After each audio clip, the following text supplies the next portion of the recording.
yang belum hadir dan juga Bu Dr. Ratna Herawati selaku Sekretaris Program Studi.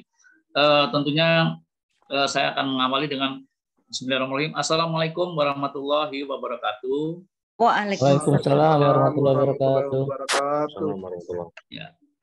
Puji syukur alhamdulillah kita panjatkan kehadirat Allah Subhanahu wa taala, Tuhan semesta alam. Karena atas karunia-Nya kita malam hari dapat bertemu untuk melakukan pemberian informasi terkait hal-hal apa yang perlu sudah lakukan. Mengingat ini sudah Anda selesaikan di semester 2 kan seperti itu.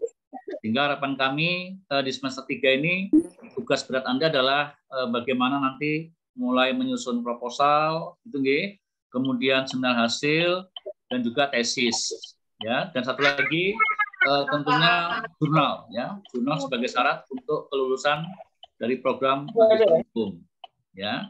Walaupun kemarin juga sudah ada beberapa rekan mahasiswa yang sudah publish, ya, di jurnal internasional, bahkan kemarin sudah 2 yang lapor ke saya, 3 ya. Jadi teman-teman mahasiswa nampaknya juga memanfaatkan tugas saya yang saya berikan untuk dijadikan paper dan telah disubmit dan telah publish kan gitu. Alhamdulillah. Jadi selamat kepada yang telah punya tiket untuk publish di jurnal internasional Indeks Fokus kan gitu. Jadi memang kemarin strategi saya ketika memberikan mata kuliah khususnya hukum dan HAM itu atau Kapasitas Lekta, kita harapkan teman-teman mahasiswa yang mengambil mata kuliah tadi kita bebani tugas sembari tugas tadi berfungsi sebagai paper yang harus disubmit ke jurnal, di mana para mahasiswa sebagai penulis pertama, saya sebagai dosennya sebagai penulis kedua. Jadi alhamdulillah telah dilanjuti. Itu juga sebagai salah satu strategi saya supaya mempercepat proses saudara untuk bisa lulus dari magister hukum. Baik, pada kesempatan malam hari ini sebenarnya kami akan berbicara tentang 4 hal.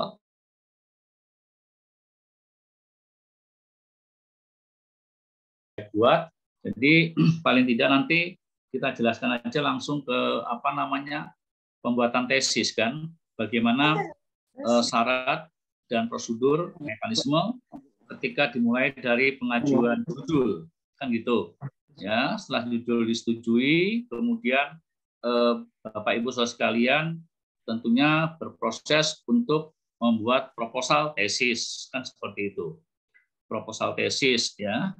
Kemudian setelah proposal berlanjut ke tahapan berikutnya adalah seminar hasil ya, seminar hasil penelitian tesis. Nah kemudian nanti terakhir adalah tesis kan seperti itu. Jadi ada 4 tahapan yang nanti kita harapkan bisa dilalui dengan baik di semester 3 ini kan gitu. Syukur-syukur saudara sudah punya ancang-ancang untuk mengajukan kepada prodi terkait dengan 4 hal ini kan gitu ya. Jadi monggo mulai dari sekarang Bapak Ibu saudara sekalian harus sudah mempunyai gambaran kira-kira mau menulis tesis tentang apa kan seperti itu ya.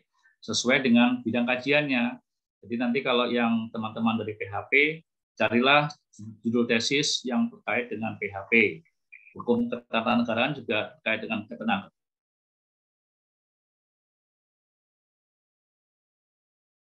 dengan hukum internasional, hukum ekonomi bisnis dengan hukum ekonomi bisnis kan gitu. Nah, dari poin-poin 4 ini kita akan lihat satu persatu.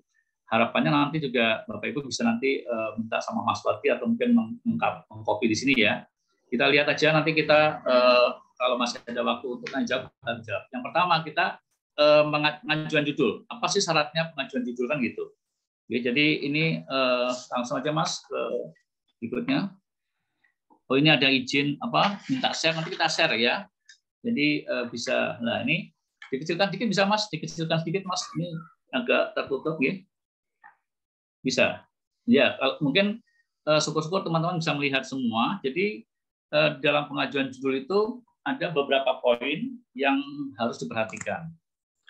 Yang pertama, Bapak Ibu sekalian telah selesai semester 1 dan 2. Dan alhamdulillah kan ini kan Bapak Ibu pada posisi telah selesai semester kedua kan gitu, ya, di mana sudah ditandai dengan pembayaran UKT kembali kan gitu ya, sudah pembayaran UKT yang nanti paling lambat tanggal 8 Agustus, bahkan tadi ada informasi dari Mbak Ida bahwa pembayaran UKT atau SPP itu diundur sampai tanggal 10 Agustus. Oke, jadi harapan kami Bapak Ibu sekalian jangan sampai lupa untuk membayar UKT atau SPP tiap semesternya kan gitulah. Sekarang Bapak tentunya membayar untuk semester yang ketiga kan gitu. Nah, setelah membayar, yang penting lagi adalah jangan lupa Bapak mengisi SSO, daftar registrasi ya. Karena kalau tidak registrasi nanti tidak terdetek di siap ya, bisa dikatakan mangkir kan seperti itu, eman-eman. Oleh karena itu kami juga ada beberapa teman-teman mungkin juga terdetek di sistem yang dipunyai oleh Undip ya. Ada beberapa yang kemarin juga kita identifikasi ada yang mangkir di semester 1 atau 2 ya. Juga bahkan ada juga yang belum sempat bayar SPP atau tunggakan itu, kami juga berusaha untuk menanyakan kenapa sebabnya dan bagaimana keberlanjutannya.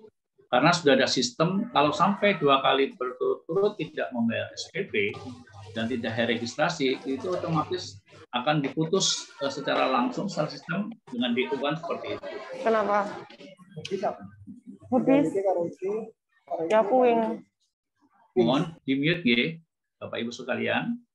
Yang pertama, jadi sudah selesai di semester 1 dan 2 dan telah mengumpulkan 25 SKS. Artinya harapannya tidak ada mata kuliah yang istilahnya yang nggak lulus kan gitu ya. Jadi harus lulus dan jumlahnya 25 kan gitu.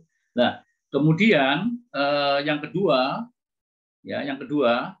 itu tentunya ketika mau mengajukan judul, saudara harus minta surat keterangan bebas administrasi keuangan ya. Jadi nanti Bapak Ibu sekalian bisa meminta informasi ke Mas Vero atau Mas Andi bagian keuangan untuk dibuatkan surat keterangan bebas administrasi. Artinya katakanlah sudah membayar SPP, nanti kan dalam sistem terekam, nah itu nanti kan dikeluarkan surat kan gitu. Kalau misalkan masih ada tunggakan SPP, otomatis ini dianggap belum bisa bebas administrasi keuangan. Dan keuangan itu hanya satu terkait dengan UKT, ya, uang kuliah tunggal atau SPP. Kemudian Bapak Ibu sekalian, sebenarnya ini ada syarat ketentuan, ya sudah ikut matrikulasi. Tapi berhubung Bapak Ibu sekalian kemarin tidak ada kegiatan matrikulasi karena kondisi pandemi COVID, ya sehingga uang yang Bapak Ibu setorkan ke Universitas Diponegoro sebesar 3 juta itu dikembalikan, ya karena memang itu maksudnya ke Undip dan kita tidak bisa menyelenggarakan matrikulasi karena memang kondisi pandemik tidak diperbolehkan dengan dasar surat rektor, otomatis dana tersebut juga oleh rektor atau universitas dikembalikan ke saudara ke rekening masing-masing. Sudah ya itu Bapak Ibu sekalian ya. Halo? Sudah Pak. Ampun Pak. Pak Joko. Ya. Sudah Pak Joko. Ya itu memang dikembalikan semua tanpa potongan dan kita juga tidak hanya menyampaikan tolong saudara kirim rekening nanti oleh universitas dikembalikan ke saudara. Baik, terima kasih informasinya. Ya, jadi ini tidak perlu sertifikat karena memang tidak ada kegiatan matrikulasi. Kemungkinan adik tingkat saudara yang 2022 ini ada atau diperbolehkan sudah kegiatan matrikulasi yang rencana nanti akan kami adakan pada tanggal 26, 27 Agustus ya di Magelang.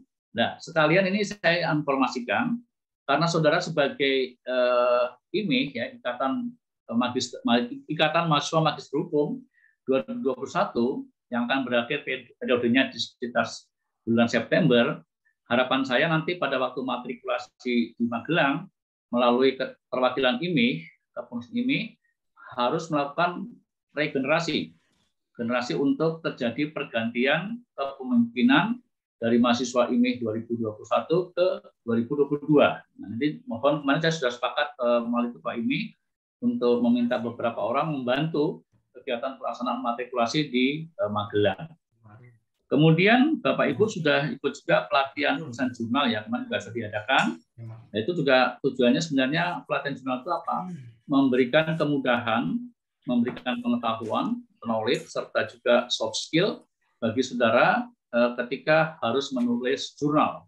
Ya, termasuk juga nanti menulis proposal, tesis dan sebagainya, kan hampir sama. Nah, itu kita berikan untuk mempermudah ya. Syukur-syukur Bapak Ibu sekalian bisa mengikuti dari awal sampai akhir, dan bahkan kalau bisa juga mendapatkan sertifikat ya. Tidak hanya mendapatkan sertifikat, tapi mendapatkan ilmunya yang akan diterapkan di dalam nanti ketika sudah mulai menulis jurnal ya. Dan alhamdulillah sudah ada beberapa yang publish ya di internasional. Ini menunjukkan indikasi bahwa apa yang kita harapkan melalui kegiatan ini bisa terimplementasi pada mahasiswa kita. Ya. Kemudian ini tindakan Anda juga harus registrasi ya, di mana nanti semester 3 ini memasukkan mata kuliah tesis kan gitu. Ya. Harus masukkan kan gitu. Jadi dimasukkan di SSO melalui kegiatan HEREK. HEREK dilakukan setelah Bapak Ibu sekalian membayar UKT kan gitu. Ya. Kemudian Bapak Ibu harus mempunyai judul yang telah disetujui oleh bagian perpustakaan. Artinya gini, nanti misalkan yang saya hafal aja ya, Mbak Fani. Mbak Fani ketika nanti mau membuat judul tadi diusahakan, atau bagi semua ya, nanti diusahakan menemui Mas Dian Fitrah ya di bagian perpustakaan yang khusus mengurusi pendaftaran judul tesis ya. Jadi ketika Anda mau mengajukan judul ketemu beliau, kemudian ditanyakan, Mas atau Pak, ini judul ini sudah pernah ada atau belum kan gitu ya, dicek. Kalau misalkan memang belum, berarti itu bisa disetujui untuk diteruskan ke prodi kan, gitu. Ya. Tapi kalau misalkan hasil deteksi dari Mas Dian Fitra tadi ada indikasi ini sudah ditulis orang lain, maka dia akan memberikan saran kalau bisa diganti Mbak kan gitu ya, atau Mas kan gitu. Ya. Nah kemudian juga untuk memastikan supaya tidak ada plagiarisme kan gitu. Eman-eman nanti kalau sudah berjalan proses ternyata ini diklaim ada milik orang lain kan, eman-eman padahal sudah berjalan cukup panjang. Jadi kita akan melakukan upaya dini, deteksi dini. Kalau memang ada plagiarisme, ada kesamaan dengan tulisan orang terdahulu atau yang lain, kita bisa menolak untuk yang bersangkutan mengganti. Gitu ya. Kemudian Bapak Ibu juga harus mengisi POM penetapan dosen pembimbing dan mengajukan ke bagian akademik. Jadi nanti setelah judul tadi oleh perpustakaan di disetujui, kemudian Bapak Ibu ada formnya nanti ke saya untuk minta penetapan dosen pembimbing kan gitu. Nah, dosen pembimbing akan saya tentukan setelah saya melihat judulnya apa kan gitu. Ya, judulnya apa. Jadi misalkan kalau misalkan terkait dengan ini kok berbau-bau hukum pidana internasional, mungkin saya bisa menunjuk saya. Ini terkait pidana murni misalkan. Itu bisa profesor atau doktor dari hukum pidana ya. Jadi judul itu kita pidananya nanti macam-macam, ada yang khusus anak misalkan kan Dr. Irma, yang terkait dengan viktimologi atau korban Dr. Umi Rosa kan gitu, kriminolog itu Dr. Eti, Prof. Puji terkait dengan reformulasi dan sebagainya kan seperti itu. Jadi akan saya tentukan berdasarkan judul yang masuk dan kompetensi dari masing-masing dosen. Dan kami juga akan berharap ada kepatutan ya. Artinya jangan sampai nanti satu orang dosen itu membimbing di atas rata-rata kan gitu nggih. Jadi saya akan membuat matriks tabel di mana saya akan mendata, misalkan saya sudah 3 ya sudahlah saya stop, mungkin yang lain dari HI yang sebenarnya perlu kita tunjuk sebagai pembimbing. Nah, jadi nanti harapan saya ada pemerataan sesuai dengan kompetensi bidang masing-masing. Okay. Jadi POM penetapan dosen pembimbing setelah saya tetapkan, saya tanda tangani, ya, saya Anda stempel, baru kemudian Anda nanti tentunya menghadap ke dosen pembimbing, ya. Setelah tadi, saya ulang sekali lagi, ketika ada penetapan, sudah saya tetapkan seseorang sebagai pembimbing, Anda langsung ke bagian akademik mengkonfirmasi. Ini saya sudah dapat penetapan oleh Kaprodi, tesis saya judulnya ini, pembimbingnya ini. Nah, kemudian setelah dari akademik, saudara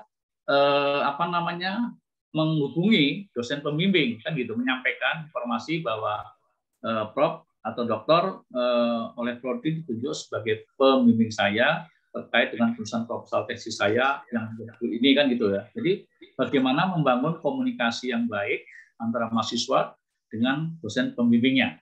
Oke. Ini penting sekali. Jadi personal approach itu penting ya, sehingga nanti ada hubungan yang baik antara pembimbing dan mahasiswa ya, dan beberapa kesepakatan sudah dibangun. Oke. Pokoknya strategi mahasiswa itu bagaimana bisa menyelesaikan studi pembuatan tesis dengan baik dan hubungan baik dengan pembimbing ya. Jadi jangan sampai nanti kesannya terjadi tidak komunikasi yang baik sehingga nanti kesannya lama sekali. Kan banyak sekali sih dikomplain, Pak itu pembimbing dosen pembimbing yang dari ini kok mudah sekali, yang ini susah, alasannya sipil dan sebagainya. Kami kan pada posisi susah. Kami biasanya mengkonfirmasi, menanyakan. Kami tetap mantau. Kalau memang bimbingan proses pembimbingan terlalu lama, kami akan menanyakan kepada mahasiswa yang bersangkutan kenapa sampai lama, bagaimana mekanismenya, bagian prosedurnya. Kemudian kami mengkonfirmasi kepada dosen yang bersangkutan, kan gitu. Oke. Jadi kami akan membantu, jangan pasif. Nanti ketika Anda pasif, tidak menghubungi kembali, sehingga waktu itu mengejar terus, kan gitu. Jadi sekali lagi kalau bisa 1 semester selesai, mengapa tidak, kan gitu. Tapi ya tadi memang harus perlu effort yang luar biasa. Jadi yang penting kita bisa membangun komunikasi yang baik dengan pembimbing. Ya. Itu. Kemudian tentunya juga Bapak Ibu diharapkan bisa menyerahkan fotokopi penetapan dosen pembimbing ke akademik, perpustakaan, dan dosen pembimbing. Jadi nanti setelah belangko itu saya tanda tangani, di mana itu telah menetapkan seseorang sebagai pembimbing, nanti Anda kasihkan ke bagian akademik, ya, fotokopinya, perpustakaan, maupun dosen pembimbing, kan gitu. Jadi, nanti juga Anda perlu minta logbook ya, atau buku bimbingan. Jadi itu untuk merecord, mencatat hal-hal yang Anda lakukan ketika proses pembimbingan dengan dosen pembimbing, ya. Harapannya mungkin pertama brainstorming, misalkan kan seperti itu, ya, atau terjadi diskusi mengenai flowchart-nya, mind map-nya, kan gitu. Kemudian penulisan proposal, revisi, itu nanti dicatat semua di dalam logbook atau buku yang kita harapkan Anda bisa meminta di bagian akademik. Artinya kita harapkan semua proses pembimbingan ya dari awal sampai nanti selesai untuk pertujuan ujian proposal itu semua terekam, tercatat, terdokumentasi dalam buku logbook, kan seperti itu. Itu akan kita pantau juga untuk bahan evaluasi, kan gitu. Jadi nanti kalau misalkan wah ini terlalu lama itu kenapa? Tahu kita, permasalahannya di sini, kan gitu. Jadi harapan kami itu sebagai kendali kami ketika kita harapkan bisa ideal, kalau tidak ideal ada apa, kan gitu. Baik. Kemudian itu ya, jadi sekali lagi jangan sampai tidak memasukkan ke dalam logbook karena buku itu sebagai kendali yang nanti akan diperiksa ketika mulai proses selanjutnya. Ya, itu yang pertama terkait dengan judul.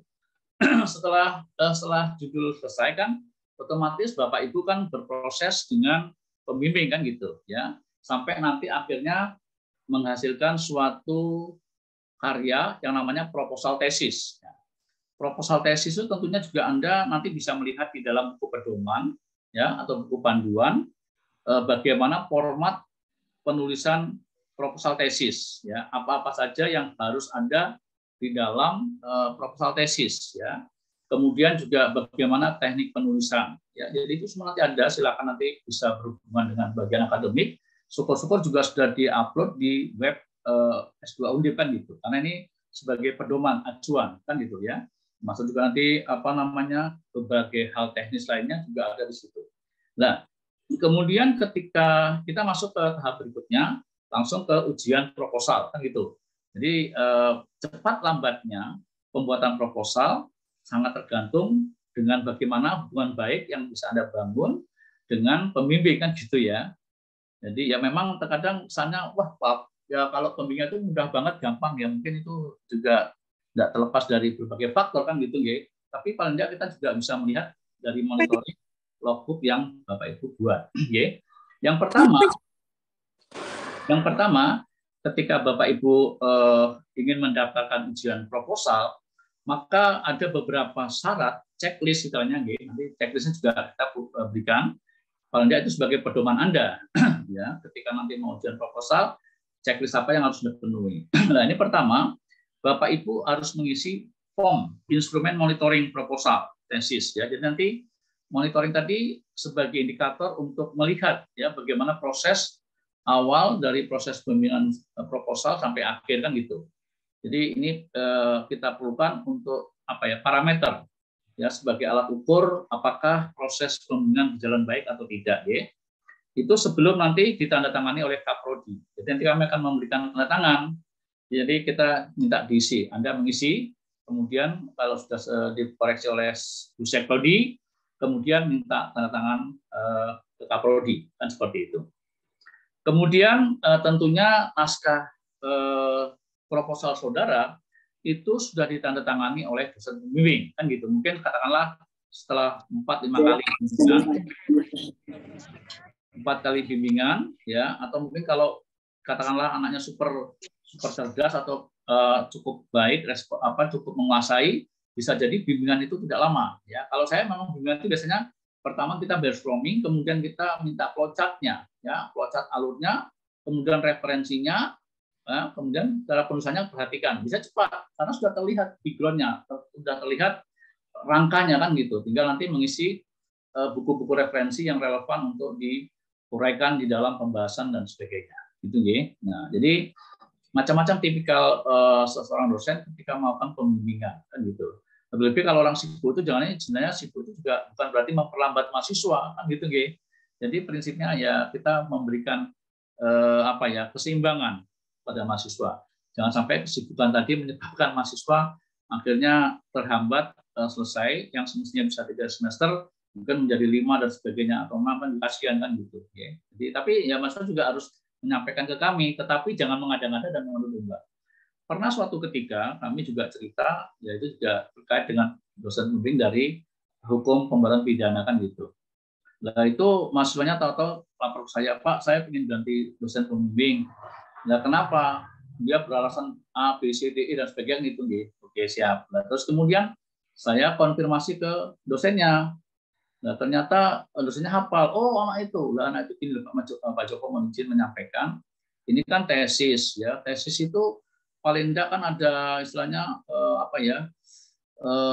hal-hal yang lebih atau berbeda dengan skripsi kan gitu. Mosok tesis kok hanya mendeskripsikan kan tidak main, tidak masuk kan gitu. Tidak ada law reform-nya, pembaharan hukumnya kan gitu. Jadi waktu itu arahannya tolong permasalahanmu diperbaiki. Ternyata dia malah alasannya dosennya susah, kemudian tidak sependapat, kan dosen itu kan sebagai sebagai pengarah kan.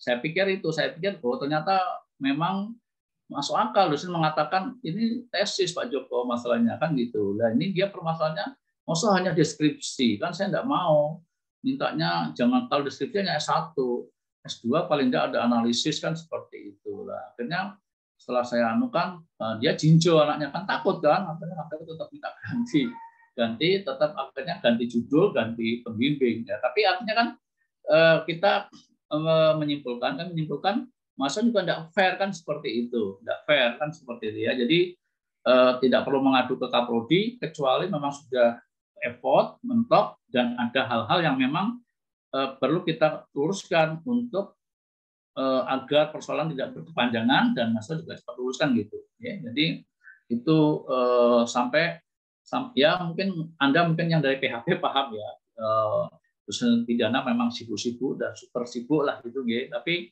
tentu juga di samping itu juga ada yang bisa cepat, bisa selesai dengan tepat waktu. Kami jadi bingung. Dan ini kan artinya kan respondennya kan juga tidak semuanya seperti itu kan. Nah, jadi tidak tahu yang apakah ini tergantung personalnya atau gimananya, saya tidak mengerti kan gitu ya. Atau terkadang juga gimana ya, ada kesalahpahaman antara mahasiswa dengan bimbingannya sehingga terjadi semacam miskomunikasi sehingga mahasiswanya takut ya, kemudian menghilang, kemudian ketika bimbingan lagi pembimbingnya sudah lupa, akhirnya bisa marah-marah dan sebagainya kan gitu ya. Itu ya sekali lagi ini sangat menyangkut tipikal atau watak masing-masing orang yang sangat berbeda satu sama lain ya. Kemudian saya tanda tangani oleh Dospim untuk bisa disetujui ujian Kemudian nanti kami akan melegalitaskan untuk tanda tangan dan stempel dari ketua program studi. Itu G. Kemudian setelah itu juga masih diminta untuk mengurus surat keterangan bebas administrasi keuangan. Jadi Bapak Ibu nanti bisa ke Mas Andi atau Mas Vero untuk bebas administrasi. Keperluan apa? Untuk bisa mengikuti ujian proposal tesis, kan seperti itu. G. Kemudian juga ini syaratnya untuk ujian proposal. Nah, nanti Bapak Ibu diminta ada bukti submit ya. Jadi OJS ya. Jadi apa namanya? Itu Sinta 3 lah. Jadi bukti submit. Submit itu Bapak sudah memasukkan, tetapi masih proses dan itu belum publish. Itu aja syaratnya. Ketika mau ujian apa proposal, ya. Mungkin teman-teman yang ini sebagian sudah submit ya di beberapa jurnal dan sebagian juga mungkin sudah publish. Alhamdulillah ya. Kalau belum kan tentu akan mengalami review dari editor sampai nanti akhirnya naskahnya itu betul-betul bisa diterima dan dipublish pada suatu kesempatan, kan seperti itu. Yang penting sekarang adalah bukti submit ya. Ya, jadi Open Journal System ya. Jadi OJS3. Kemudian juga Bapak Ibu melengkapi fotokopi penetapan dosen pembimbing. Ya, jadi bukti penetapan itu usahakan jangan sampai hilang. Jadi ketika lembar penetapan dosen tadi sudah saya tanda tangani ya dengan dosen, itu akan jangan simpan. Jadi di fotokopi untuk bagian akademik, ya perpustakaan dan dosen pembimbing, dan Anda sendiri punya arsip. Nah itu nanti di fotokopi, ya. Kemudian bukti bimbingan. Tadi ada logbook, ya bimbingan dari awal sampai akhir. Artinya akhir untuk mendapat persetujuan ACC proposal untuk ujian proposal kan gitu. Itu mohon ditampilkan kan gitu. Berapa kali kita terlihat. Jadi nanti akan lihat variasi antara satu mahasiswa dengan yang lain terkait proses pembimbingan yang dicatatkan di logbook kan seperti itu. Oke, jadi ada minimal 3 kali kan gitu, minimal 3 kali.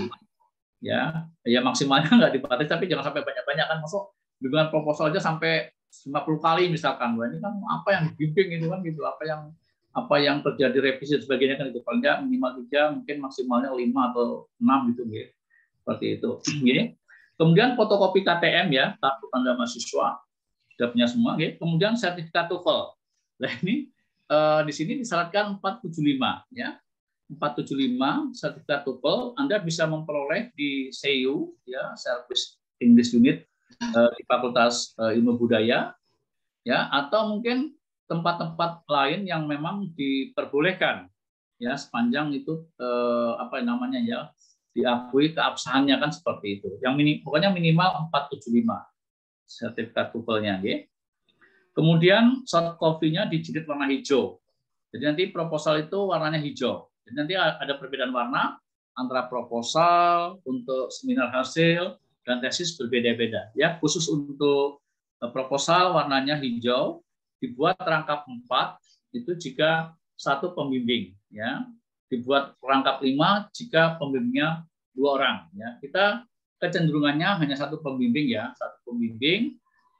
Jadi nanti paling tidak dibuat rangkap 4 kan gitu.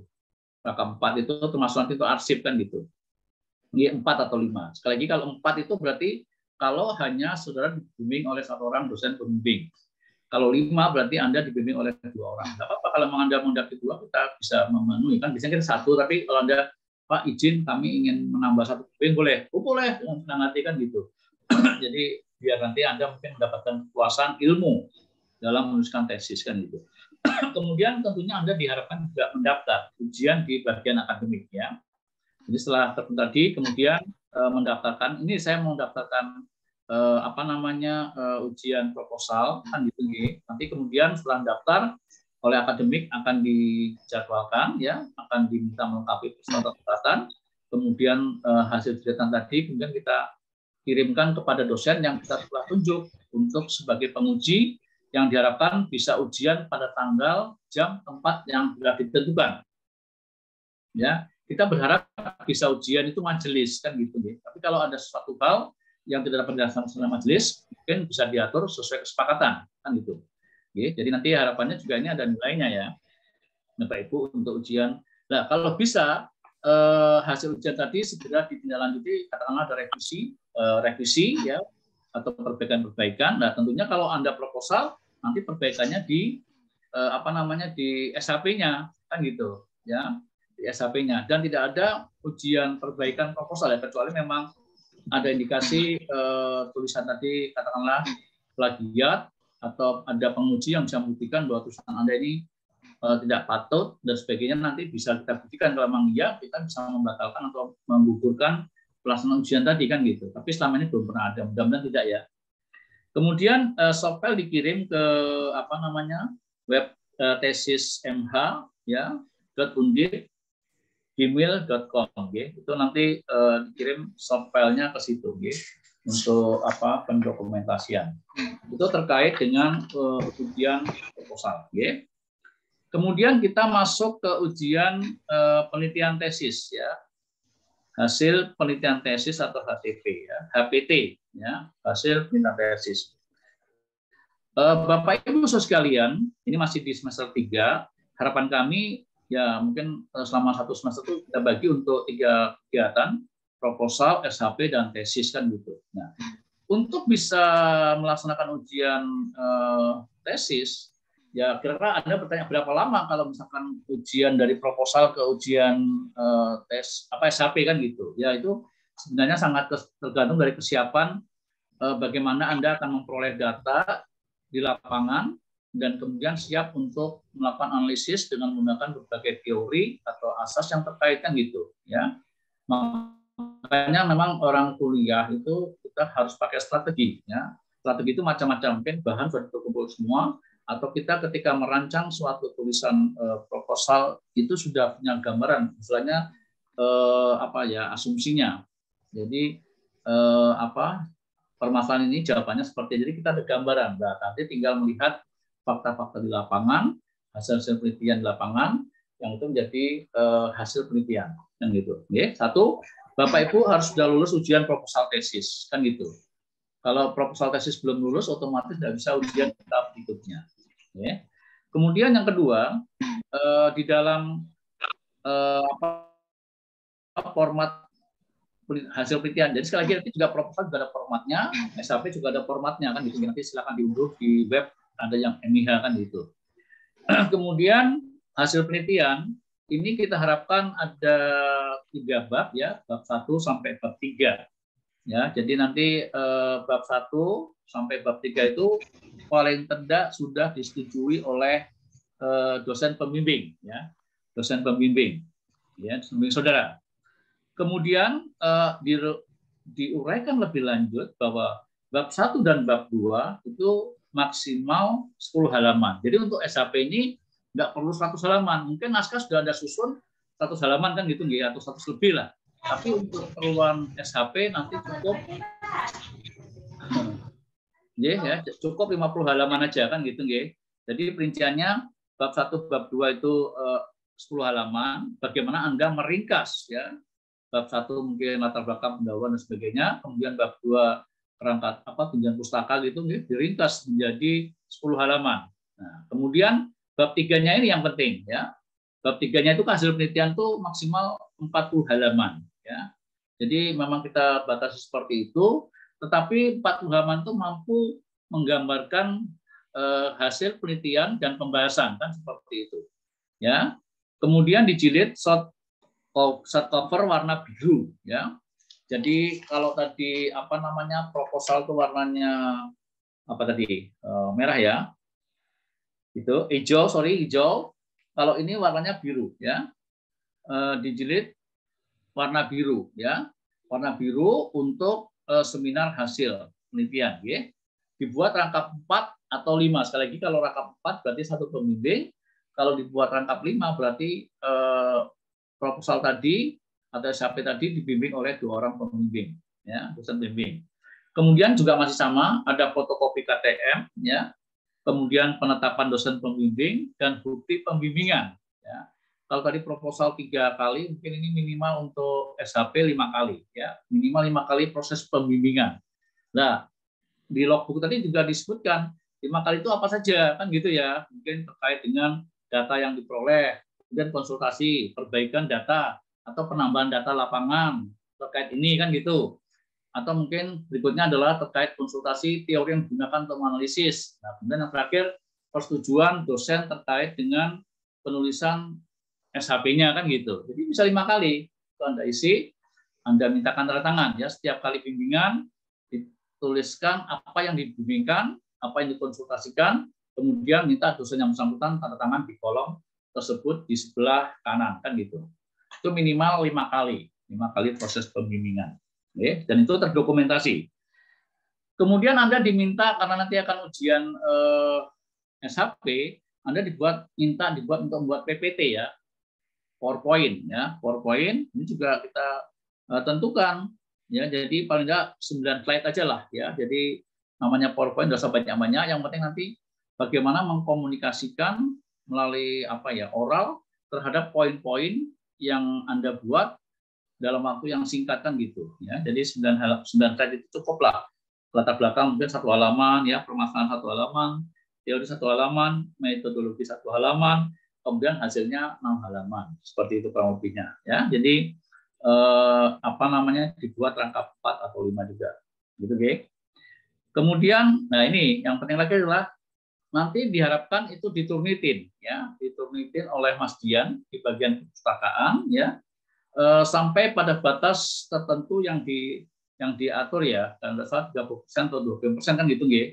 Dan nanti kalau misalkan memang itu lebih tinggi sekali, akan dilihat apakah bisa di-execute atau tidak kan gitu. Kalau terlalu tinggi nanti diminta oleh Mas Dian Anda untuk melakukan parafrase ya, parafrase diulang lagi gitu nggih, sampai nanti diturutin lagi sampai pada batas yang kita anggap itu istilahnya memenuhi syarat kan gitu nggih. Seperti kemarin juga mungkin ada beberapa tugas yang kemarin dengan saya kembalikan karena masuk S2 turnitinnya 90% kan gitu kan, saya kecewa. Akhirnya saya minta untuk dirubah pada tugas kan gitu. Ya, tugas akhirnya sampai nanti bisa rendah mungkin kan gitu. Jadi ini bayangan saya bukan kita memperberat, tapi ini untuk melatih ya dengan tugas-tugas. Kalau tinggi, tahu salahnya, kemudian perbaiki. Harapan kami nanti ketika menulis proposal atau tesis itu sudah aman, sudah tidak mengulang kesalahan yang sama kan, seperti itu harapan kami. Oke. Jadi turnitin itu untuk menghindari plagiarisme. Daripada nanti setelah ini terpublish, selesai tesisnya, tahu-tahu Anda diklaim orang, wah ini halaman sekian sampai sekian ini ngutip pendapat saya, tetapi ternyata tidak dimasukkan dalam data pustaka atau dalam footnote. Nah, ini kan jadi masalah nanti, kan gitu, okay? Baik. Kemudian, jadi turnitin tadi diharapkan untuk melihat hasil karya dari bab 1 sampai bab 3. Okay? Kemudian SK bebas admin keuangan. Ya, jadi sekali lagi kalau terkait turnitin tadi, mungkin sudah paham ketika sudah mengikuti pelatihan jurnal tadi, bagaimana meminimalisir plagiarisme kan gitu. Anda harus bisa melakukan parafrase ya, atau melakukan hal lain sehingga tidak sama persis terhadap apa yang dikutip kan gitu. Oke. Kemudian sekali lagi minta SK bebas administrasi keuangan dari bagian keuangan ya, untuk tujuan mengikuti hasil ujian hasil penelitian tesis gitu ya. Kemudian mendapatkan hasil penelitian tesis di bagian akademik ya. Buktinya dengan menunjukkan bukti telah disetujui oleh dosen pembimbing kan gitu. Jadi mungkin ada orang ACC dari pembimbing atau mungkin persetujuan lewat chat WA gitu nggih. Jadi sudah mengkomunikasikan sama pembimbing menyatakan silakan saudara daftarkan ke bagian akademik untuk bisa ujian hasil penelitian, itu sudah bisa juga sebagai bukti bahwa ada persetujuan dosen pembimbing terhadap SHP yang akan Anda diujikan kan gitu. Okay. Kemudian juga diharapkan ini Anda menyerahkan lembar masukan yang telah disetujui tim dosen penguji ketika Anda mungkin mengikuti ujian proposal itu kan ada masukan-masukan, dan mungkin tindak lanjutnya itu juga sangat tergantung dari pembimbing kan gitu. Apakah masukan tadi akan diakomodir atau mungkin tidak, itu tergantung dari pembimbing karena Anda berada di bawah kendali pembimbing. Kalau misalkan diakomodir, nanti disampaikan, ditunjukkan, oh ini sudah kami akomodir pendapat dari penguji 1 di halaman sekian tentang ini kan gitu. Ini aja untuk menunjukkan bahwa istilahnya ujian tadi tidak hanya sekedar formalistik, tapi juga harapannya untuk menyempurnakan naskah ini biar menjadi baik, sehingga nanti kalau sudah selesai dipajang di perpustakaan atau di tempat-tempat umum di perpustakaan itu, ketika dibaca orang tidak ngisin-ngisin atau tidak memalukan pembimbing, penguji atau yang lain kan gitu. Harapannya seperti itu. Okay. Kemudian mengirimkan soft file ke email tesis mh kecil ya semua ya .undip gmail.com. Okay. Jadi nanti bisa dilihat di web S2 Ilmu Hukum. Okay. Kemudian yang terakhir, Bapak Ibu Saudara sekalian, kita akan mencoba masuk di ujian tesis. Nah, ini yang penting kan, ujian tesis.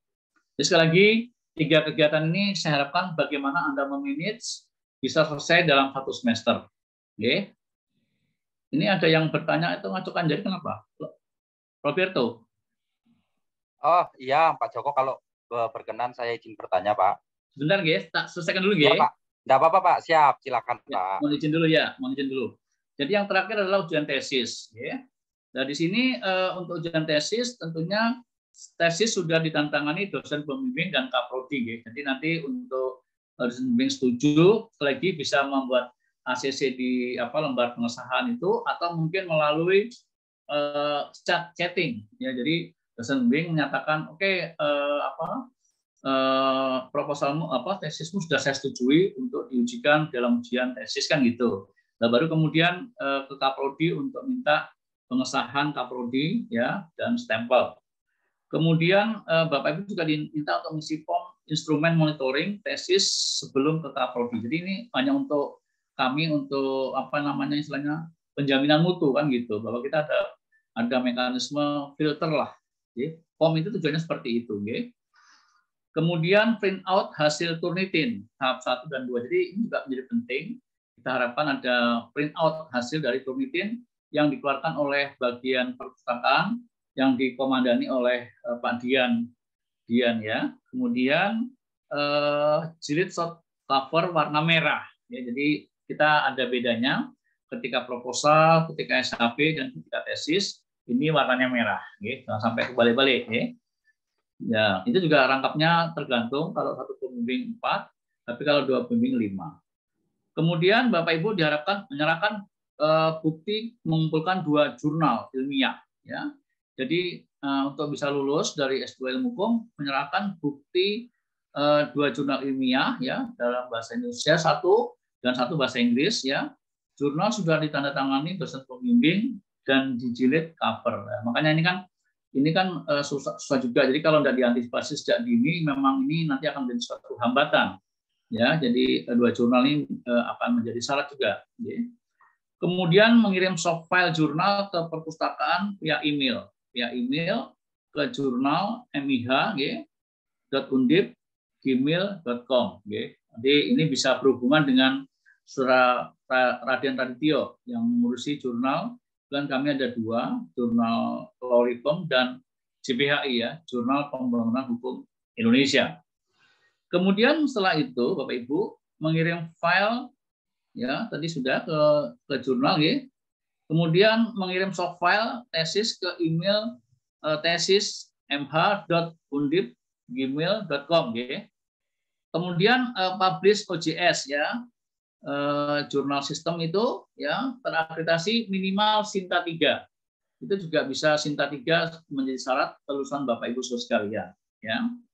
Kemudian fotokopi penetapan dosen pembimbing dan lembar bimbingan ya. Kalau untuk tesis itu minimal 2 kali bimbingan, karena kan itu kan sudah SHP kan. SHP kalau misalkan lancar mungkin cukup 2 kali bimbingan dengan pembimbing, dianggap cukup kan gitu nggih. Baru nanti bisa ditandatangani dan didaftarkan. Nanti kita agendakan jadwal sidang untuk ujian tesis kan seperti itu. Ya. Kemudian fotokopi kartu mahasiswa dan TOEFL. Ini ada lagi TOEFL 475. Dan TOEFL itu kan biasanya berlaku 1 tahun ya. Jadi kalau Bapak sudah punya saat ini, nanti sudah sampai selesai masih bisa dipakai kan gitu. Ada masa berlakunya. Kemudian ikut hasil penelitian minimal itu 3 kali. Jadi paling tidak itu Bapak nanti di waktu depan ini harapannya bisa tapi kalau memang waktu pandemi kan sangat susah ya. Jadi ini dimungkinkan hanya kalau memang ada kegiatan seminar yang memang bisa dihadiri para mahasiswa kan gitu. Harapannya supaya punya pengalaman dan juga tahu prosedur kan gitu. Itu minimal 3 kali. Tapi ini kita bisa nanti bisa kita negosiasikan lah kalau memang tidak memungkinkan kan. Yang penting apa ya dengan cara lain lah gitu ya.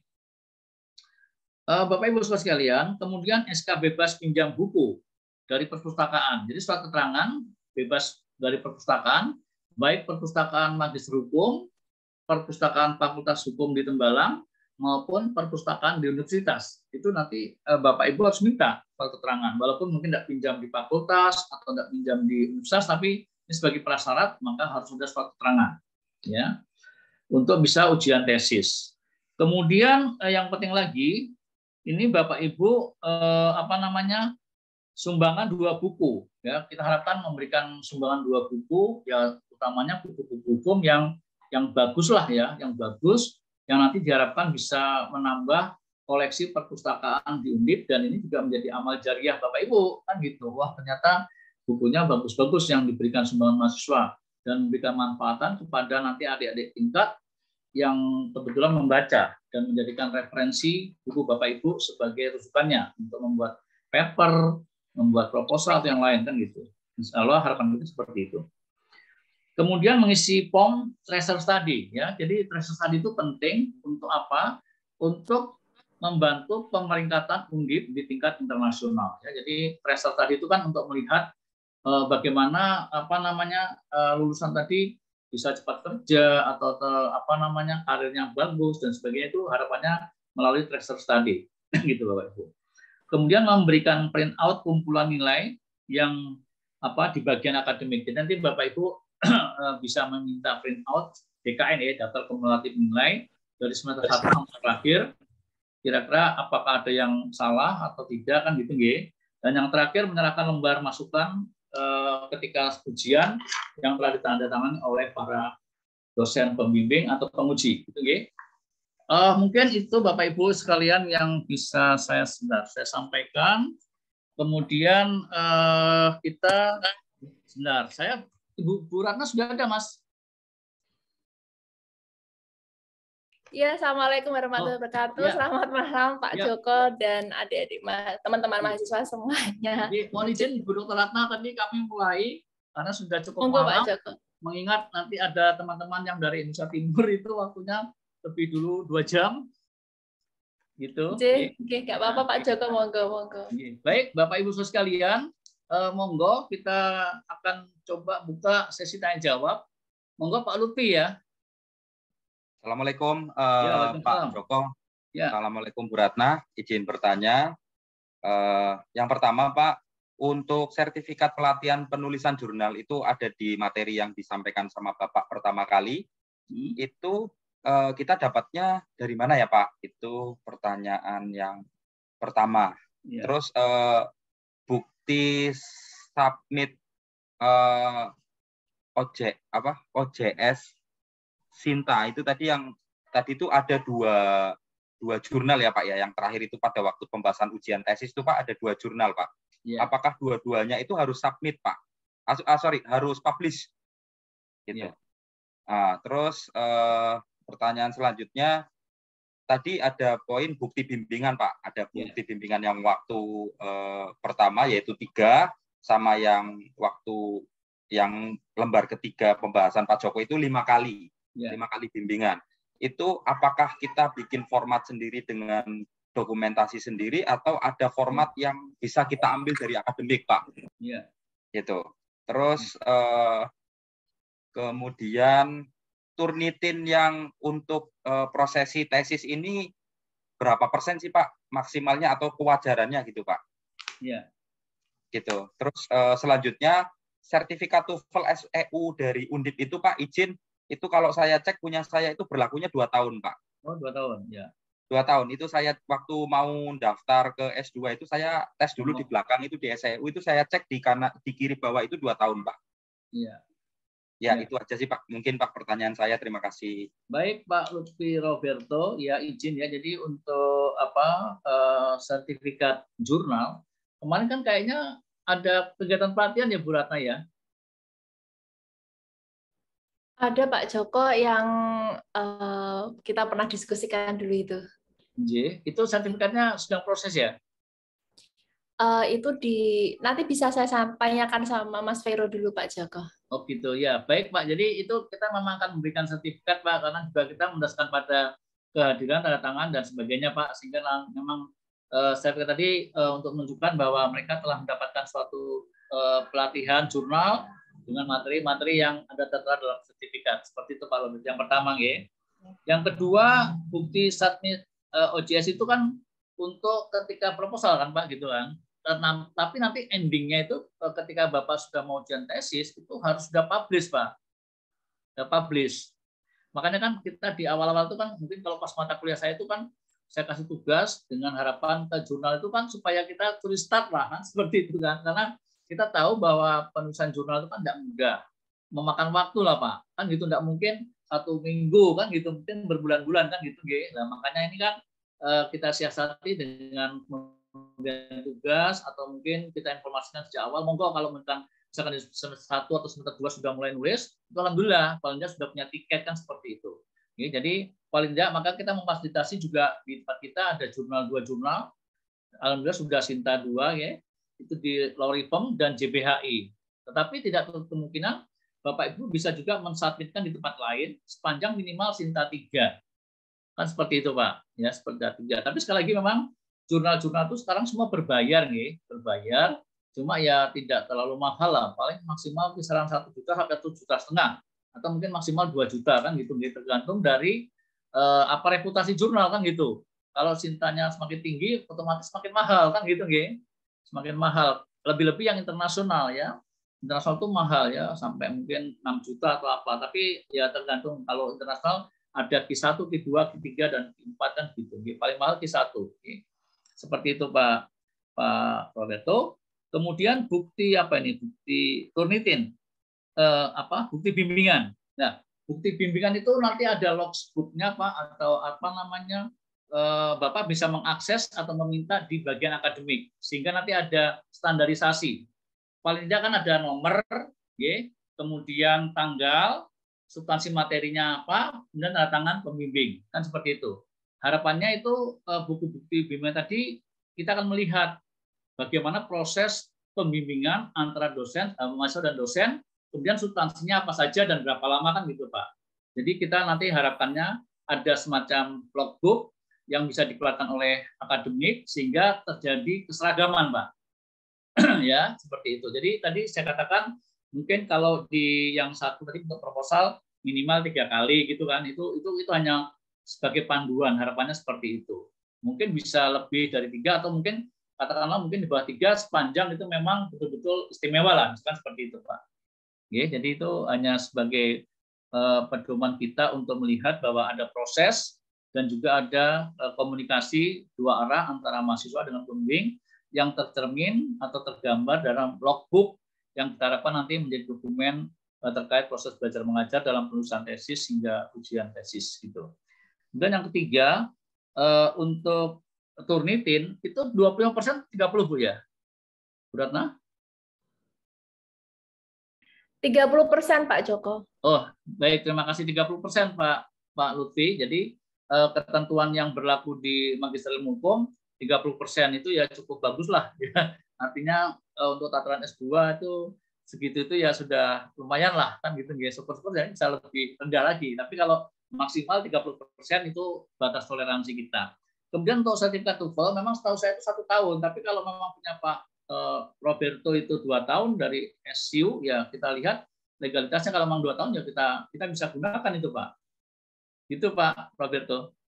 Siap Bapak, izin Pak, itu tadi yang terkait jurnal Pak, itu kebetulan di PPT yang sekarang Bapak sedang tampilkan, itu ada poin yang menyerahkan bukti kumpulkan 2 jurnal ilmiah Pak. Ya. Saya sudah publish 1. Ya. Kalau misalnya sudah publish 1 itu saya harus tambah lagi karena di sini ada bukti kumpulkan 2 jurnal ilmiah ini Pak, Indonesia dan Inggris. Apakah berarti saya harus publish 2 kali, Pak. Maksud pertanyaannya begitu, Pak. Ya, Berarti bisa bantu, Berarti? Baik, terima kasih Pak Joko. Ya, yang dimaksud 2 jurnal ilmiah itu bukan kemudian yang sudah dipublish, bukan, tetapi ringkasan tesis versi bahasa Indonesia dan versi bahasa Inggris. Mengenai ketentuannya itu sudah ada di buku pedoman maksimal 20 halaman begitu, nanti diserahkan kepada Mas Radit, kemudian nanti Mas Radit akan memberikan apa istilahnya bukti begitu ya, yang nanti bukti tersebut diberikan kepada akademik sehingga mahasiswa mengikuti ujian, dapat mengikuti ujian begitu. Terima kasih. Ya, gitu Baik, Pak. Bantu oleh Bu Ratna. Ya, jelas sekali Pak Joko, Ya. Bu Ratna. Terima kasih. Assalamualaikum. Terima kasih Bu Ratna. Silakan, ini ada lagi Pak Anon. Pak Anon. Iya Bapak, mohon maaf, izin menyambung tadi pertanyaannya Pak Lutfi, Pak. Untuk yang sertifikat untuk pelatihan penulisan jurnal, tempoh hari itu IMNIA itu kan membuat webinar penulisan dan publikasi jurnal itu, Pak. Ya. Apakah bisa menggunakan sertifikat itu, Pak? Karena hampir seluruh dari kelas A dan kelas B sudah memiliki sertifikat itu karena mengikuti semuanya, Pak. Ya. Hanya itu, Pak. Nggih, Bapak, hanya Ya, itu, Pak. bisa Pak. Itu memang kita fasilitasi kan gitu, nggih, Pak.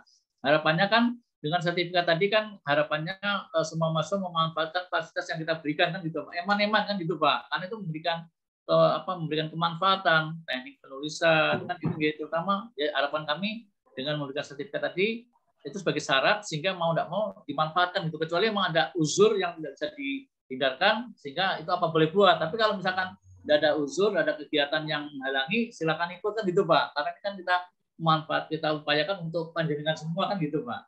Jadi bisa dipakai, Pak. Nggih, atur nuwun Pak Joko penjelasanipun. Nggih. Ya, nggih. Mbak Pani? Ya Pak, selamat malam, izin bertanya Pak. Ya. Iya.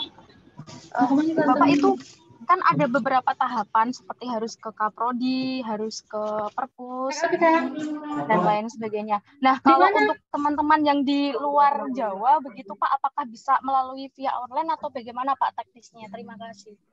Ya, kita sebenarnya tidak terlalu mempersulitkan memang itu tahapan itu untuk checklist dan juga untuk semacam evaluasi kan gitu. Jadi kalau misalkan terkendala untuk jarak, semua bisa dikomunikasikan kok. Kan gitu nggih, Bu Ratna ya. Jadi katakanlah tanda tangan saya juga nanti bisa via scan atau apa, yang penting komunikasi sama saya kan gitu nggih. Bagian akademik juga gitu, nanti silakan berkomunikasi dengan Mas Wadi, Mbak Ida atau Mas Harno kan gitu. Perpustakaan dengan Pak Dian atau Mas Radit, semuanya bisa dikomunikasikan. Yang penting tidak ada dusta di antara kita kan gitu nggih. Itu aja. Siap Pak, siap. Nggih. Ada lagi Bapak Ibu Saudara sekalian? Izin Pak Joko. Fernando, silakan. Ini Pak, tanya untuk mengenai ujian proposal, tesis, dan hasilnya Pak. Itu kita ada waktu yang terjadwal atau ketika kita sudah selesai untuk proposalnya, kita bisa mengajukan atau ada waktu-waktu yang terjadwal Pak? Iya. Baik. Mungkin berarti jawab lah biar aktif. Baik Pak Joko, terima kasih. Jadi setiap bulannya itu ada pendaftaran ujian dan ujiannya. Minggu pertama setiap bulan itu pendaftaran ujian tesis.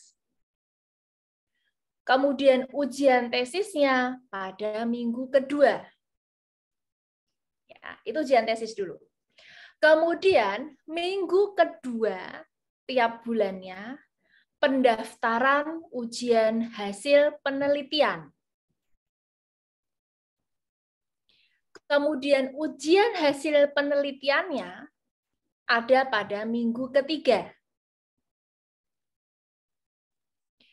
Kemudian minggu ketiga setiap bulannya pendaftaran ujian proposal. Ujian proposalnya ada pada minggu keempat tiap bulannya. Seperti itu. Nah, untuk batas maksimalnya, kan begitu ya, ketika kita masuk ke pendaftaran, batas maksimalnya adalah hari Jumat jam 15. Sedangkan ujiannya pada hari Kamis kalau pesertanya sedikit, tetapi pada hari Kamis dan Jumat kalau peserta ujiannya banyak. Banyak ini berarti lebih dari 5. Seperti itu.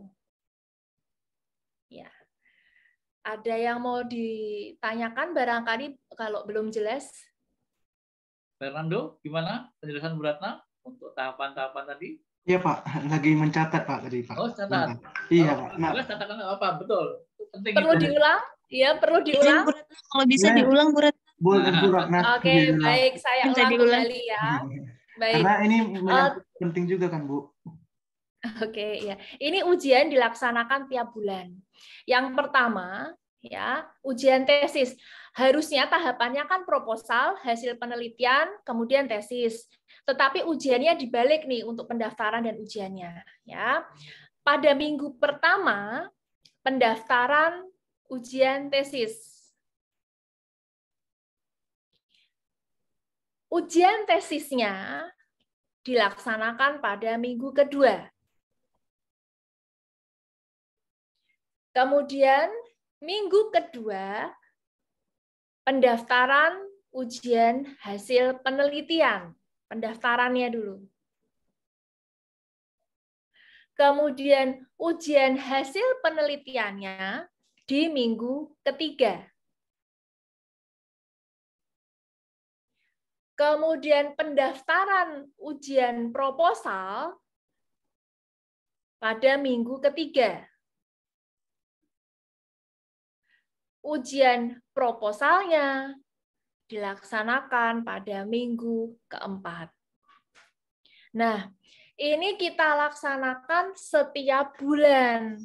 Ya, jadi mahasiswa itu bisa memperkirakan sendiri begitu ya. Saya mau melaksanakan ujian di bulan apa nih? Setelah berkomunikasi dengan dosennya. Nah, kembali lagi ke jadwal. Penutupan pendaftaran itu selalu dilaksanakan di hari Jumat, maksimal di hari Jumat jam 15. Kemudian ujian-ujiannya itu dilaksanakan di hari Kamis. Ya, mulai pagi Kamis sampai sore, sampai siang begitu ya, sampai sore. Kalau tidak lebih dari 5 atau 6 mahasiswa lah ya, maksimal itu. Tetapi kalau lebih dari 5, ada 6, 7 dan seterusnya, biasanya dilaksanakan itu 2 hari, Kamis dan Jumat. Seperti itu. Terlalu cepatkah? Perlu Bu Ratna ulang mengenai jadwal ujian dan pendaftarannya? Izin Bu, diulang sekali lagi. Oke, baik. Yang pertama ujian tesis ya, ujian tesis. Pendaftaran ujian tesis itu pada minggu pertama. Ujian tesisnya pada minggu kedua. Kemudian, nah ini, minggu kedua pendaftaran hasil penelitian. Ujian hasil penelitiannya ini minggu ketiga. Kemudian pendaftaran ujian proposal minggu ketiga, ujian proposalnya minggu keempat. Penutupannya di hari Jumat jam 15, ujian-ujiannya dilaksanakan di hari Kamis dan Jumat. Seperti itu. Oke, Bu. Sudah terjawab pertanyaannya. Ya. Nah. Baik, Bapak Ibu sekalian, ada lagi yang lain?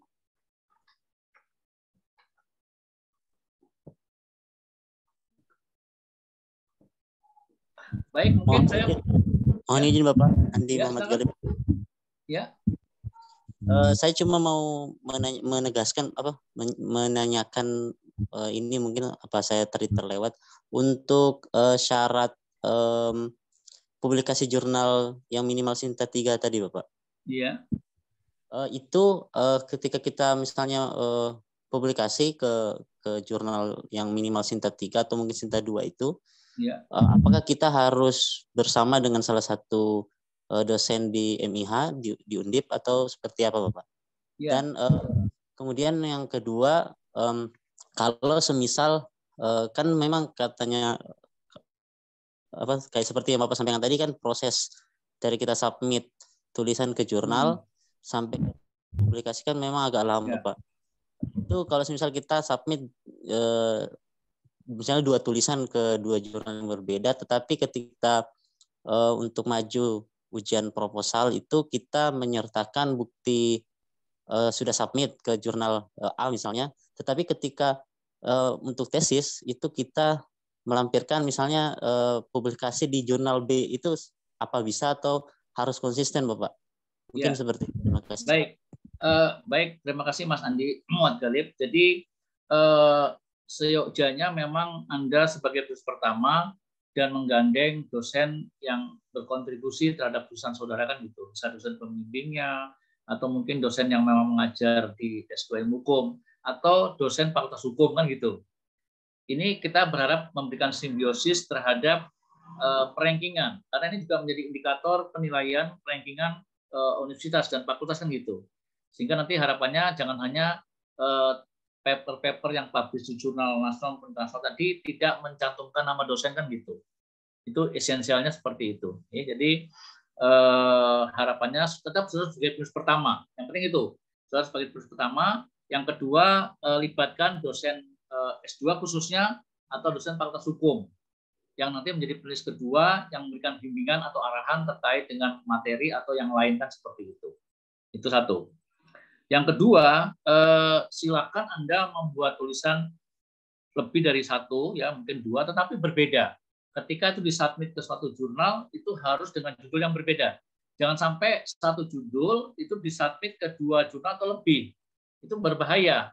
Tapi kalau misalkan Anda mau mensubmit ke 2 jurnal, sebaiknya Anda punya 2 tulisan yang berbeda. Sehingga satu disubmit ke jurnal A, tulisan satu disubmit ke jurnal B. Itu tidak masalah. Kan gitu. Karena kita gambling lah. Nanti dari 2 tadi mana yang penting kan itu submit dulu. Nah, nanti ketika publish itu yang mana kita tidak akan menentukan harus A gitu. Yang penting Anda bisa menunjukkan punya publish di jurnal kan gitu. Baik dari hasil tulisan pertama atau kedua tidak masalah. Yang penting itu karya Anda. Yang kedua juga ada nama dosen yang Anda libatkan di dalamnya. Mungkin seperti itu Bu Ratna ya. Ada tambahan mungkin Bu Ratna? Ya baik.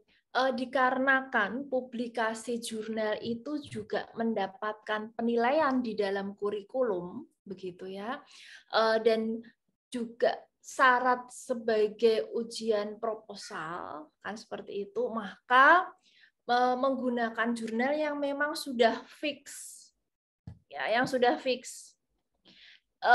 Penulisan jurnal, kemudian tahapan-tahapan ujian itu kan ada dalam satu semester. Ada di dalam buku pedoman ya, di dalam kurikulum itu sudah secara jelas disampaikan. Sehingga pakailah jurnal yang memang gitu sudah fix, ya, yang kemudian Anda pakai juga untuk ujian-ujian. Kenapa? Karena ketika Anda menyampaikan jurnal A misalkan ya, Anda sudah publish gitu, publish di jurnal A yang kemudian Sinta 3 misalkan, Sinta 3 untuk syarat ujian proposal. Maka nilai ujian proposal kan begitu ya, sudah muncul, nilai publikasi juga muncul. Tapi kalau kemudian tiba-tiba Anda mengubah karena misalkan jurnal di Sinta 2 Anda muncul, kan begitu ya, maka Anda mengubah lagi. Dan itu akan merubah nilai lagi, kan begitu. Dan itu secara administrasi juga akan apa ya namanya arsip ya, pengarsipan itu akan kemudian merubah lagi susunannya. Sehingga kalau sudah fix, baru kemudian Anda sampaikan kepada akademik sebagai syarat ujian proposal. Seperti itu. Ya. Terima kasih. Terima kasih. Baik. Ada lagi? Bapak Ibu? Pak, Muhammad Rifki, Pak. Iya, Rifki, ya. Iya, terima kasih. Saya ingin bertanya, itu tentang pada penulisan jurnal. saya kurang tahu tentang mekanisme bimbingan di jurnal. Apakah dalam penulisannya itu kita harus menulis full satu jurnal, kemudian kita dibimbingkan kepada pembimbing. Kemudian dalam bimbingannya itu apakah pembimbing itu ditentukan oleh Bapak Joko atau kita mencari pembimbing yang sekiranya itu sesuai dengan skop yang jurnal yang kita tulis. Kemudian yang kedua itu tentang Turnitin, itu kan tadi disebutkan bahwa Turnitin itu di perpustakaan. Jadi dalam ujian tesis, proposal, dan hasil penelitian tadi di Turnitin di perpustakaan. Nah, mengenai Turnitin itu Pak, apakah itu merupakan fasilitas atau kita dikenakan biaya dalam setiap pengecekan Turnitin itu Pak? Terima kasih. Baik Mas Rifki, izin ya Bu Retna ya. Jadi untuk tulisan jurnal itu kan kita serahkan kepada mahasiswa dan mahasiswa katanya balik mana jenengku, Masya Allah. Jadi sekali lagi untuk penulisan jurnal kita serahkan kepada mahasiswa dan kita telah memberikan fasilitas ketika kita ikutkan pelatihan jurnal kan gitu. Artinya setidaknya sudah mengetahui bagaimana teknik, bagaimana cara dan sebagainya. Itu kita serahkan ke mahasiswa sehingga mahasiswa tinggal mengimplementasikan. Dengan demikian nanti ketika Anda punya gagasan, oh aku mau nulis tentang terorisme misalkan. Nah, Anda sudah punya gambaran, kira-kira saya bisa berkolaborasi dengan dosen siapa kan gitu. Oh terkadang, oh itu dosen pidana. Nanti silahkan komunikasikan. Misalkan dengan Pak saya, misalkan Mas Riki, Pak Joko, saya punya gagasan menulis tentang terorisme, kan gitu. Mohon izin Pak Joko berkenankah nanti sebagai tulis kedua yang akan saya harapkan bisa memberikan masukan terkait dengan substansi atau apa kan, atau bimbingan terkait dengan substansi materi yang akan saya tulis dalam jurnal kan gitu. Yang kedua, Mas Riki juga harus memahami selingkungnya kan, bagaimana gaya-gaya yang ada dalam jurnal tadi, termasuk juga formattingnya kan gitu Mas, kan gitu. Jadi nanti itu harus diperhatikan agar nanti ketika saudara mensubmitkan tulisan di suatu jurnal, kalau sudah sesuai dengan formatnya, otomatis kan tidak di-reject. Tapi kalau dari performanya sendiri sudah tidak sesuai dengan formatting yang ada dalam jurnal, otomatis di-reject. Padahal mungkin itu bagus kan gitu. Cuma karena ini nggak mematuhi aturan yang berlaku dalam tulisan jurnal, otomatis di-reject kan gitu. Nanti kalau sudah sesuai, otomatis kan akan direview. Oh, tulisan saudara direview oleh editor. Ternyata dari review tadi ada masukan-masukan atau ada revisi-revisi baik yang sifatnya minor maupun mayor kan gitu. Kalau minor tuh mungkin kesalahan tipu-tipu atau hal-hal kecil sehingga perbaikannya cepat. Tapi kalau kesalahan mayor itu kan mungkin fatal kan gitu, nggih. Terkait dengan teori-teori yang digunakan tidak relevan misalkan, atau terkait dengan persoalan-persoalan ini dianggap sudah kuno kan, sudah tidak update lagi kan gitu. Misalkan seperti itulah. Itu kan artinya perlu dilakukan revisi secara mayor. Nah, hal-hal seperti itu tentunya juga dikomunikasikan kepada pembimbing kan gitu. Jadi tidak hanya semata-mata pembimbing itu ikut nama. Sebaiknya jangan seperti itu, G. Jadi harapannya seperti itu. Yang pertama terkait dengan jurnal. Ya. Tapi yang sekali lagi, yang penting Anda sebagai penulis pertama dan penulis kedua kami harapkan adalah dosen. Dosen terutama di lingkungan magister hukum atau dosen di lingkungan fakultas hukum kan gitu. Kalau paling gampang, kalau mungkin Anda yang dulu S1-nya bukan di hukum Undip, ya gunakan aja dosen-dosen magister kan gitu. Ya, dosen-dosen magister yang Anda pahami kan gitu. Ya. Kalau Anda nanti bisa kaprodi sama sekprodinya yang apal kan gitu ya. Tapi sebaiknya sesuai dengan kompetensi bidangnya aja. Nah, terus kemudian yang terkait dengan Turnitin itu fasilitas, Mas. Jadi nanti tidak ada pungutan apapun terkait dengan Turnitin kan gitu. Kalau Anda mau ngasih ya monggo, itu sifatnya, tapi kita tidak merekomendasikan gitu ya. Itu memang sudah tupoksi dari tenaga kependidikan kami, yang mana mereka kita minta untuk memfasilitasi Turnitin saudara kan gitu, nggih. Tapi tidak ada pembayaran, tidak ada pungutan, tidak ada cas macam-macam. Seperti itu, Mas Rifki. Ya, matur suwun Bapak jawaban. Ya, terima kasih. Bapak Ibu sekalian, ada lagi yang ingin ditanyakan atau sekiranya mungkin cukup? Pak Joko izin menambahkan, oh, ya. Apabila mahasiswa akan melakukan Turnitin, diminta untuk exclude peraturan. Ya, jadi kalau Turnitin itu ada banyak peraturannya yang masuk, itu pasti tinggi di atas 30%. Tetapi minta saja Turnitinnya exclude peraturan. Jadi peraturannya itu tidak ikut diturnitin.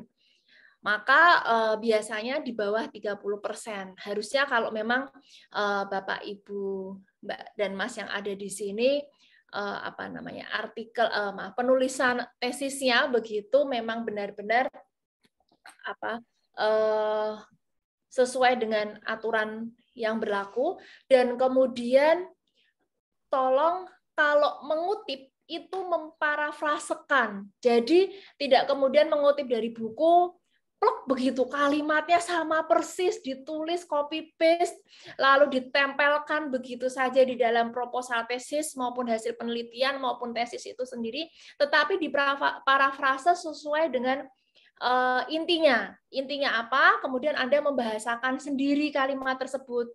Maka cara-cara yang seperti tadi saya sampaikan biasanya menghasilkan Turnitin yang rendah seperti itu. Terima kasih. Baik, teman-teman mahasiswa, ada lagi kah? Ini luar biasa nih, responnya cukup baik ini. Cukup Bapak, terima kasih banyak. Siap.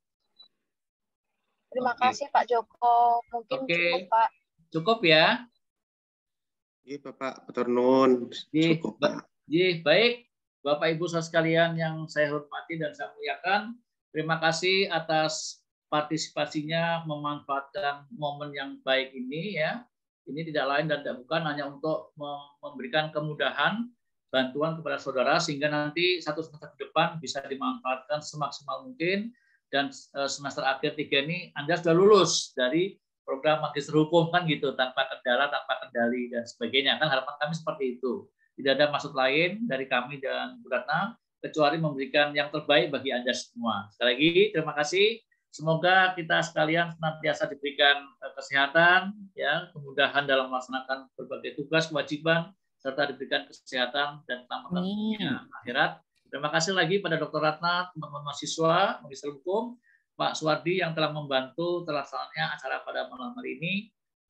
Mohon izin kalau ada kesalahan kegelapan. Akhir kalam, billahi taufiq walhidayah. Wassalamualaikum warahmatullahi wabarakatuh. Salam. Waalaikumsalam warahmatullahi wabarakatuh. Terima kasih Pak Joko, Bu Ratna. Terima kasih Bu Ratna. Terima kasih Bu Ratna. Nuwun Bu Ratna. Terima kasih Pak. Oke.